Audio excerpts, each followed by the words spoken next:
بسم اللہ الرحمن الرحیم۔ السلام علیکم ناظرین، میری آپ سے گزارش ہے کہ آپ نے ابھی تک میرا چینل سبسکرائب نہیں کیا تو آپ ابھی میرا چینل سبسکرائب کر لیں اور ساتھ میں بیل آئیکن کو کلک کر لیں تاکہ میرے آنے والی ویڈیو جلد آپ تک پہنچ جائے۔ ایک بھوکا لکھپتی۔ واٹسن نامی ایک لکھپتی سوداگر ایک دن صبح کے وقت کہیں جانے کو تیار تھا۔ نوکر ناشتے کی میز لگائے منتظر کھڑے تھے کہ اتنے میں ایک بھوکے بوڑھے نے آ کر سوال کیا، سوداگر صاحب، میں 3 دن سے بھوکا ہوں، کچھ کھانا ہو تو خدا کی راہ میں دلوا دو تاکہ میں بھی پیٹ کے دوزخ کو بھر لوں۔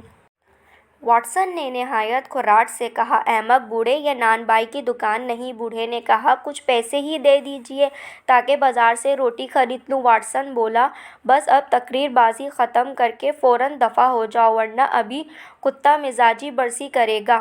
غریب خاموش ہو کر نہایت بے دلی کے ساتھ چلا گیا، لیکن واٹسن جوں ہی میز پر بیٹھا اسے معلوم ہوا کہ کسی بے احتیاطی سے چائے، مکھن اور میوے کو مٹی کا تیل لگ گیا ہے اور سب چیزوں سے تیل کی بو آ رہی ہے۔ یہ کام کی جلدی میں فوراً اٹھ کھڑا ہوا اور نوکر کو 1 بجے کھانا لانے کی تاکید کر کے چلا گیا، لیکن 3 بج گئے اور نوکر نہ آیا۔ واٹسن دوست نے آ کر کہا، آپ کا نوکر 1 بجے کھانا لے کر آ رہا تھا، اتفاقاً میری موٹر سے ٹکر لگ گئی، کھانا تو برتنوں سمیت گرا ہی تھا۔ افسوس، نوکر کو بھی سخت چوٹ آئی جسے میں اب شفا خانے پہنچا کر اپنے سامنے مرہم پٹی کرا آیا ہوں۔ ڈاکٹر کہتا ہے نوکر چند روز میں اچھا ہو جائے گا، مگر میں اس سوئے اتفاق کے لیے معافی مانگتا ہوں۔ واٹسن دوست کو رخصت کر کے مکان پر آیا اور باورچی کو رات کا کھانا معمول سے قدرے پہلے تیار کرنے کا حکم دیا، مگر باورچی نے رات کو سر جھکا کر عرض کی، میں کھانا پکا کر ایک معمولی کام کے لیے کمرے سے باہر نکلا تھا، واپس آ کر جو دیکھتا ہوں تو آپ کے کتے نے سب کھانا خراب کر دیا ہے۔ صاحب سخت جھنجھلائے، مگر اب کیا ہو سکتا تھا، پھل جو منگائے تو وہ بھی بدبودار نامعلوم ہوئے۔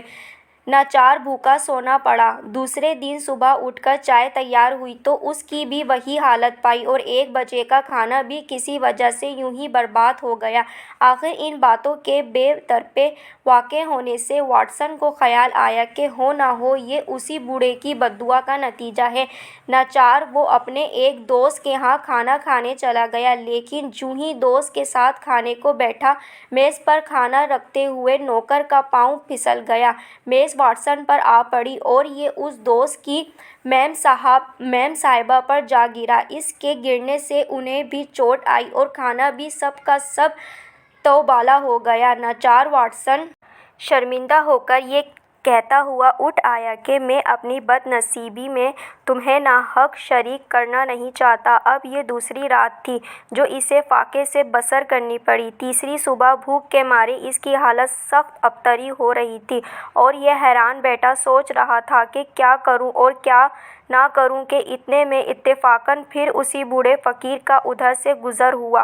واٹسن نے دیکھتے ہی آواز دے کر اسے پاس بلایا اور اپنا سب حال کہہ سنایا۔ اس نے کہا، صاحب، بے شک تمہاری بے رخی دیکھ کر میں نے ہی پرسوں خدا سے دعا مانگی تھی کہ الہی تیرا یہ دولت مند بندہ اس فاقے کی مصیبت کو بالکل نہیں جانتا جو تیرے بھوکے بندوں پر گزرتی ہے۔ اس کے بعد مجھے تو فوراً ایک جگہ سے کچھ رقم مل گئی، مگر ادھر خدا نے تمہیں بھی اس بے پرواہی کا مزہ چکھا دیا۔ خیر، اب تم چل کر میرے ساتھ کھانا کھاؤ، شاید خدا تمہارا قصور معاف کر دے۔ بوڑھے کی بات سنتے ہی لکھپتی بھوکا فوراً ساتھ ہو لیا اور اس کی پرانی فقیرانہ جھونپڑی میں جا کر خوب پیٹ بھر کر بسکٹ کھائے اور چائے پینے کے بعد عہد کر لیا کہ آئندہ میں کسی فقیر کا سوال رد نہ کروں گا۔ ناظرین، آپ مجھے کمنٹ سے بتائیں آپ کو میری یہ ویڈیو کیسی لگی اور میری اس ویڈیو کو لائک کریں، کمنٹس کریں اینڈ شیئر کریں۔ اپنا بہت سارا خیال رکھیں۔ اللہ حافظ۔